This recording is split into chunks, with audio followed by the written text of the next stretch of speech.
La santé est le plus grand des biens et la maladie le plus grand des maux. Fidèles téléspectateurs de Horizon 3 Télévision, bonsoir et bienvenue à cette autre édition de votre programme Bien-être. Comme tous les jeudis lorsqu'il est 21h, nous parlons de différentes pathologies sur ce plateau et aujourd'hui nous pensons aux femmes. Vous savez, les femmes rencontrent tellement de problèmes, il est important de se pencher justement sur ces cas-là pour édifier la femme, pour qu'elle sache comment prendre soin de sa santé. Alors, de quelle maladie est-ce que nous parlons aujourd'hui? La réponse est dans ce reportage.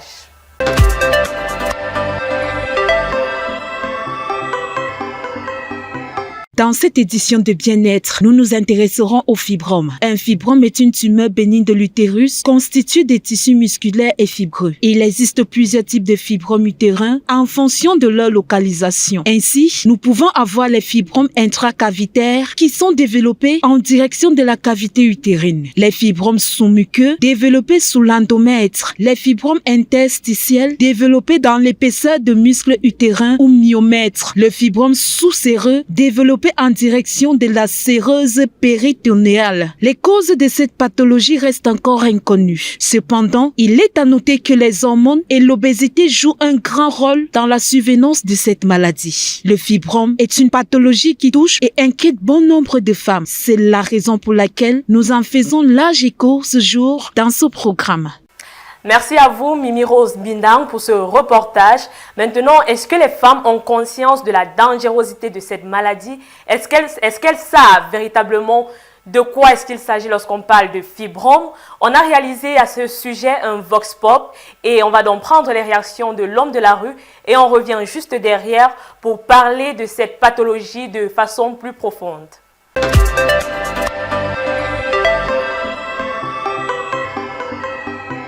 Personnellement, je n'ai aucune idée, simplement parce que je ne suis pas une femme. Non, moi je ne connais pas les fibromes, c'est à vous de m'apprendre ce que c'est que les fibromes, c'est que c'est une maladie. Je ne connais pas réellement ce que c'est que les fibromes, mais je sais que ça fait partie des maladies qui touchent la femme, son appareil génital et autres. Ça peut être aussi parfois des causes d'infertilité ou alors d'absence bref, qui empêche parfois la femme de concevoir. C'est tout ce que je connais des fibromes. Je pense qu'on peut aussi les classer dans la catégorie avec les kystes, pas la catégorie, avec les kystes, les myomes, c'est tout ce que je sais. Oui, les fibromes, j'en ai une idée généralement. Ça se trouve dans le ventre des femmes et puis ça empêche certaines femmes de concevoir et ça fait saigner aussi beaucoup certaines femmes. D'autres, ça fait aussi gonfler le ventre. Et pour d'autres aussi, ça peut arriver que celle-ci ne saigne pas. Elle se dit peut-être qu'elle est enceinte alors que c'est le fibrome qui fait gonfler son ventre, pensant que c'est un bébé.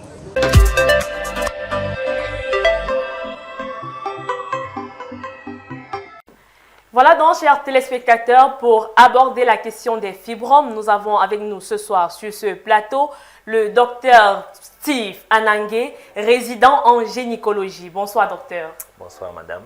Merci beaucoup de m'avoir invité sur votre plateau pour pouvoir parler de la santé féminine et particulièrement le sujet qui concerne les myomes.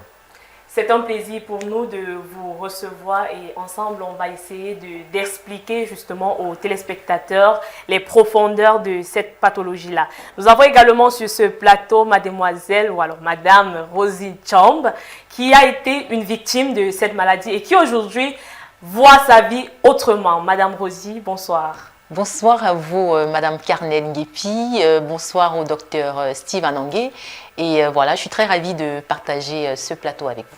C'est un plaisir pour nous que vous ayez accepté parce que généralement, parler de son expérience comme ça en télé, c'est pas toujours évident. Tout à fait. Beaucoup de personnes ne veulent pas forcément mettre leur intimité aux yeux du monde. On essaie toujours voilà, de préserver cette intimité, comme je le disais. Et aujourd'hui, moi, j'ai décidé de donner de ma voix justement pour sensibiliser les femmes et le plus grand nombre de personnes sur cette pathologie gynécologique. Voilà, docteur, on va y aller avec vous. Tout d'abord, qu'est-ce qu'on peut retenir du fibrome? C'est quoi le fibrome? Oh, de façon générale, le fibrome, c'est ce qu'on appelle une tumeur bénigne qui se développe aux dépens des cellules qui constituent l'utérus. Vous savez, en fait, l'utérus, c'est comme un gros muscle. C'est un muscle, en fait, un muscle lisse, comme on appelle généralement, qui n'est pas vraiment sous le contrôle de la volonté humaine, de la volonté de la femme. Donc, ça veut dire, en fait le muscle utérin, la femme ne peut pas le contracter lui-même. Maintenant, il y a des pathologies qui seront développées à partir même de ce muscle-là. Et parmi ces pathologies-là, il y aura le fibrome. Le fibrome vient en fait c'est une tumeur qui sera développée à partir de ce muscle-là. Et au Cameroun, quelle est la prévalence de cette maladie-là? Difficile de parler de prévalence du fibrome au Cameroun parce qu'en réalité, je n'ai pas encore vu d'études réalisées sur le sujet qui montrent la prévalence vraie. Parce qu'il y en a tellement ce serait très compliqué, de pouvoir dire que voilà, au Cameroun, on a retrouvé tel nombre de femmes qui ont telle pathologie. Surtout quand on sait que beaucoup d'entre elles ne viennent pas souvent consulter pour ce genre de problème. Et à l'hôpital, en fonction des patients que vous avez l'habitude de recevoir, est-ce qu'on peut dire que la situation est quand même assez grave? Oui, c'est assez grave parce que les complications qui sont liées à la pathologie sont assez complexes. Vous savez très bien, on va vous dire, les myomes, lorsque vous les avez, s'ils ne vous dérangent pas, parce que le plus souvent, ils sont asymptomatiques, ils n'ont pas vraiment de symptômes. Mais dès lors qu'ils deviennent symptomatiques, alors là, ça pose d'énormes problèmes. Et la plupart des patients vont arriver à l'hôpital et ils vont être découverts des myomes justement dans le cadre de ces complications. Étant donné que la population du Cameroun est en train d'augmenter forcément, les femmes aussi vont augmenter avec la même proportion. Donc au fur et à mesure, vous comprenez très bien qu'au fur et à mesure qu'on va augmenter avec le temps, plus on aura justement des patientes qui vont se présenter avec le myome. Justement, alors, étant donné que c'est une maladie asymptomatique, Rosie, comment est-ce que ça s'est passé? Quel a été l'élément déclencheur qui vous avait envoyé à l'hôpital? Alors, moi, je découvre justement que j'ai un fibrome lors d'une visite de routine chez le gynéco. Donc, j'allais pour une visite comme ça. Et puis, au préalable, j'avais des douleurs pendant les menstruations, j'avais des douleurs pendant les rapports sexuels. Mais je ne faisais pas forcément le lien avec le fibrome. Donc, j'allais un jour pour ma visite et le médecin qui m'a reçu m'a dit que voilà, madame, vous avez des fibromes. J'en avais entendu parler, la maladie, j'entendais parler, mais je ne savais pas exactement ce que c'était. Du coup, j'ai plongé dans mon Google pour essayer de comprendre ce que c'est et j'ai lu pas mal de choses qui m'ont fait peur, bien sûr. Et quelques temps après, j'ai été prise en charge et puis j'ai subi une myomectomie, donc une ablation du fibrome. C'était un parcours, je vais dire, assez difficile. On va peut-être revenir tout à l'heure et vous aurez justement le temps de nous parler de ce parcours de combattant. Pour le moment, on va rester sur les causes de la maladie. Qu'est-ce qui est à l'origine justement du fibrome? Bon, de façon générale, les myomes n'ont pas vraiment de cause parce que beaucoup, dans la pensée populaire, pensent qu'il faudrait que que ça vienne de quelque part. Je prends l'exemple, c'est le paludisme a une cause, on sait qu'il faut te faire piquer par un moustique pour que tu attrapes le paludisme. Les myomes, c'est différent parce que ce qu'on doit savoir, c'est que les myomes, en fait, viennent d'un environnement au niveau de l'utérus, un environnement riche en hormones, l'hormone qu'on appelle l'oestrogène. C'est parce qu'il y a beaucoup d'oestrogène que vous allez avoir les myomes. Vous comprenez dans ce moment que si vous êtes toutes les maladies ou bien tout ce qui va entraîner un environnement riche en oestrogène sera susceptible de pouvoir produire les myomes. À ce moment, on parlait donc de facteurs de risque. Quels sont donc les facteurs de risque? Je crois que c'est la meilleure question qu'il faudrait poser par rapport aux myomes. Quels sont les facteurs de risque les facteurs qui seront nécessaires pour que le myome puisse apparaître? On pourra donc répondre à cette question en disant, voilà, une femme qui est très obèse, par exemple, sera à risque de développer des myomes. Parce que justement, l'oestrogène, qui est une hormone de la femme, est une hormone qui est produite beaucoup plus par transformation de la graisse. Ça veut dire que si vous avez beaucoup de graisse, il est très fort probable que vous ayez des myomes. Aussi, la race noire, on ne dit jamais assez, la race noire, être noir, c'est déjà un facteur de risque de développer les myomes. D'autres facteurs de risque vont intervenir, comme avoir du diabète, avoir eu ses règles assez jeunes, à moins de 12 ans, avoir eu ses règles très jeunes, n'être jamais tombé enceinte, ce qu'on appelle soit l'infertilité. Une infertilité peut exposer la femme à développer des myomes. Donc, de façon générale, les grossesses, c'est un peu des facteurs de risque qu'on peut retrouver chez toutes les patientes ou bien chez la majorité des patients, sans oublier le facteur de risque génétique. Si votre maman a eu des myomes, il est très fort probable que vous aussi vous en développiez. Donc, de façon un peu brossée, ce sont en fait tous les facteurs de risque qu'on pourra retrouver chez les patientes qui développeront des myomes.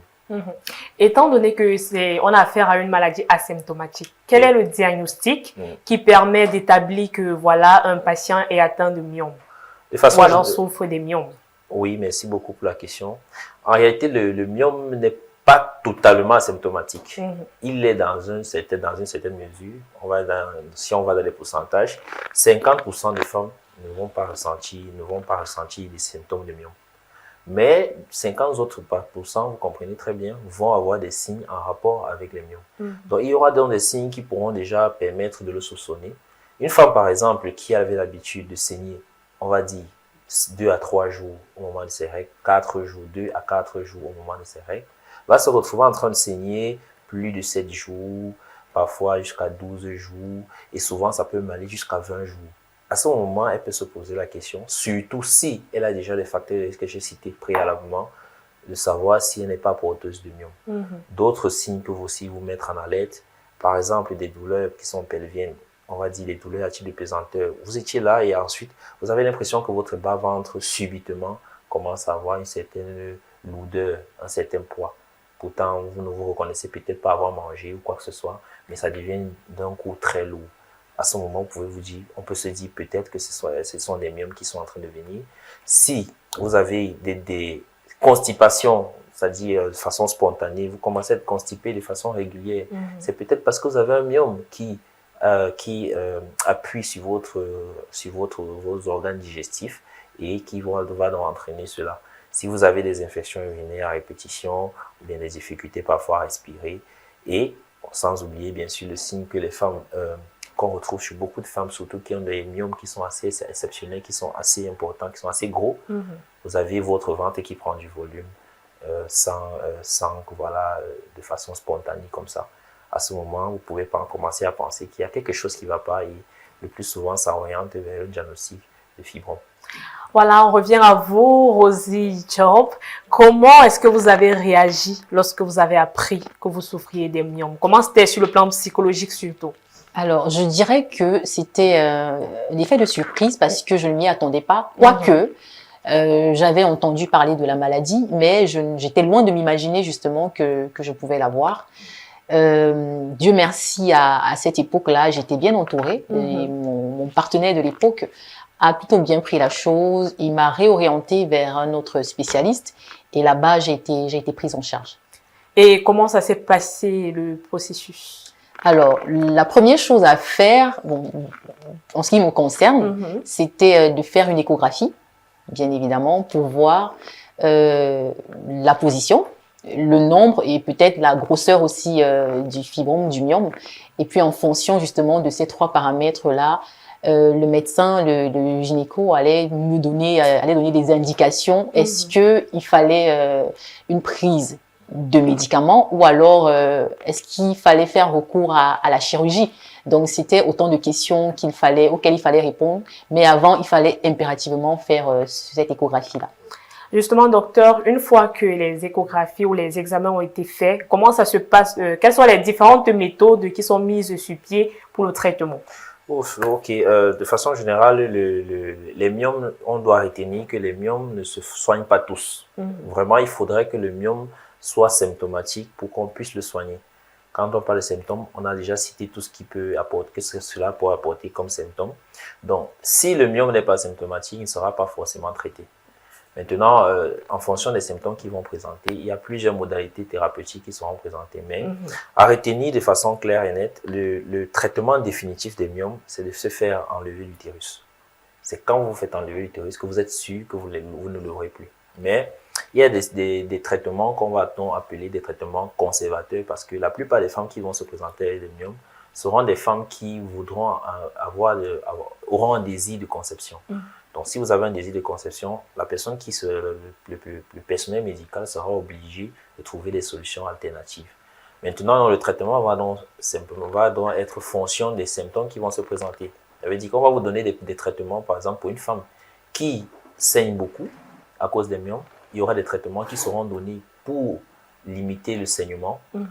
Si une femme, par exemple, a des douleurs, des traitements peuvent être donnés pour limiter la douleur.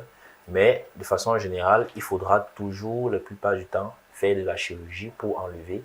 Ou bien d'autres méthodes comme l'embolisation artérielle qui permettront en fait de pouvoir oblitérer l'artère. Il y a une artère qui va forcément nourrir le myome.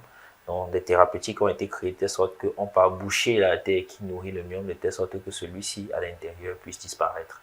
Donc, les traitements seront soit médicaux et le plus souvent chirurgicaux. Et est-ce que le processus n'est pas un peu lourd pour le patient? Est-ce que c'est facile de gérer ça? Difficile parce que forcément, si tu te fais opérer, c'est jamais facile de se faire opérer. Et la plupart du temps, même beaucoup de femmes refusent le traitement parce qu'elles ne veulent pas passer par l'étape de la chirurgie. Mais on va se dire les vérités, c'est quelque chose qui est assez important, surtout lorsque vous avez un désir particulier. Dans le cas chez les femmes qui sont le plus souvent, qui sont pour la plupart, on va dire, elles n'ont jamais conçu, on va dire nullipare. C'est très, très, très embêtant.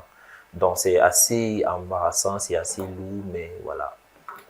On n'a pas le choix. Aussi, oui. Docteur, dites-nous, quelles sont les conséquences qui dérivent des myomes lorsqu'ils sont mal pris en charge? Bon, de façon générale, j'ai déjà cité les conséquences avec les signes que cela peut entraîner. Ça veut dire que beaucoup de femmes vont avoir comme complications des ménorrhagies, qui sont en fait des saignements abondants. La conséquence, c'est que si vous avez des ménorrhagies et vous saignez de façon régulière, vous allez vous retrouver en anémie.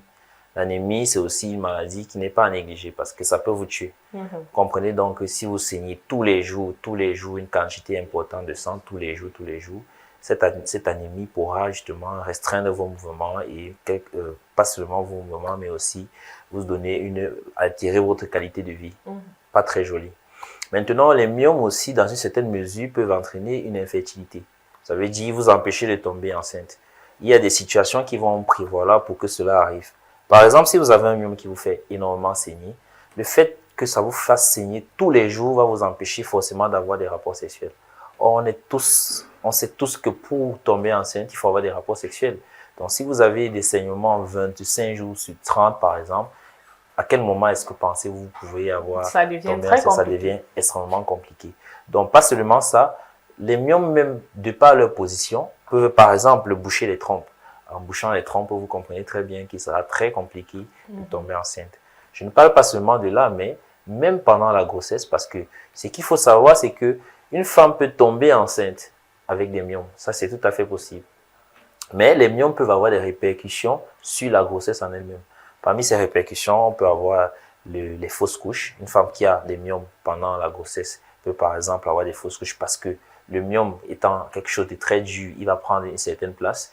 L'enfant qui va arriver devra grandir et lorsqu'il y aura cette confrontation à cause de la place, le plus souvent c'est l'enfant, ça va être au dépend de l'enfant qui à la fin va sortir. Donc sans compter bien sûr toutes les autres complications qu'on peut retrouver pendant la grossesse. Ça veut dire une femme qui tombe enceinte avec des myomes va avoir une grossesse qui sera extrêmement gênante avec des douleurs de ventre qui sera assez gros à cause de ces myomes qui eux-mêmes pendant la grossesse, il faut le dire, auront tendance encore à prendre beaucoup de volume. Sans compter que voilà, les risques de rupture des membranes, les risques de prématurité, ce sont des enfants parfois qui vont sortir avant le terme. Et après même l'accouchement, elles ne sont même pas toujours sorties de l'auberge parce que les risques d'hémorragie seront toujours là. Les risques de se faire opérer par césarienne parce que le myome va bloquer la voie, etc., etc. Donc, les conséquences qui sont liées au myome sont assez impressionnantes et la liste est longue. On peut les citer jusqu'à demain. Alors, Rosie, vous qui avez vécu justement cette phase du traitement, Oui. quelles ont été les plus grandes difficultés? Alors, la première difficulté, je vais dire, c'est accepter de me faire opérer. Parce que je me rappelle qu'à cette époque, j'avais très peur. J'étais plus jeune qu'aujourd'hui. Et accepter de me faire opérer sans avoir encore eu une maternité, pour moi, c'était quand même inquiétant. Je me suis demandé, est-ce que c'est la seule issue? Est-ce qu'il n'y a pas d'autres recours? Mais je me rappelle qu'à cette époque, mon gynéco m'avait dit que le fibrome était déjà assez volumineux et qu'il n'y avait pas d'autres recours que la chirurgie. Donc, il m'a fallu du temps. Et puis, voilà, j'ai pris conscience que c'était la seule issue et qu'il fallait que j'accepte finalement de me faire opérer. Et puis ça a été fait. Et après l'opération, à ce stade de votre vie, est-ce que votre peur par rapport à la maternité? Bien sûr qu'après, j'ai pu enfanter. Aujourd'hui, je suis maman d'un petit garçon qui a 3 ans. Et disons que ça s'est bien passé, hein, cette grossesse sans fibrome. C'est très bien déroulé. Je n'ai pas eu des douleurs comme...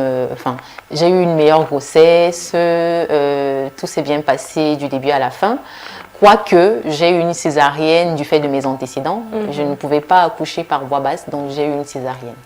Donc, pour celles qui nous regardent à la maison, ne vous inquiétez pas si vous faites face à cette situation. Il y a de l'espoir. Rosie en est la preuve vivante. Elle a été opérée et aujourd'hui, elle est maman. Alors, c'est pas perdu pour vous. Et alors, dites-nous, Rosie, votre vie après la maladie, comment ça se passe? Ça se passe super bien. Aujourd'hui, je n'ai plus de la petite masse qu'on peut voir quand je me place devant un miroir parce que, comme le docteur l'a dit, parfois les femmes qui souffrent de fibrome ont cette petite masse qu'on peut voir. Chez moi, elle n'était pas très, très, très visible, mais moi, je la ressentais, cette pesanteur au niveau du bas-ventre. Aujourd'hui, j'ai un petit ventre tout plat. On ne dirait pas que j'ai un enfant, que j'ai été opérée d'ailleurs.